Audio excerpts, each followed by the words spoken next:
Hello everyone and welcome back to another tutorial for the Death Stranding game. In this video, I'm going to show you how you can change the audio language within this game. So let's get started right away. First of all, open up the Death Stranding game on your device, and once you are taken into the main menu, go into Options. Now from the Options page, click on the Language Settings menu, and now you can choose between voice language as well as text. To change the audio language, you can use the toggle by switching left and right to choose from the list of available languages. Once you have chosen your language, make sure to click on the Confirm button to apply your changes.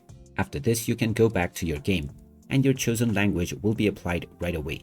You can change this at any point of time in the future from the Options menu by going back into the language settings once again. So there you have it. That is how easy it is to change the audio language on the Death Stranding game.